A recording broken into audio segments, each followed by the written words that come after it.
పల్లెరుకాయ సూపుల్లా సిక్కి అల్లాడినానే సే Palla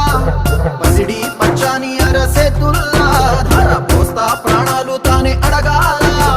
Sita కోకల్ల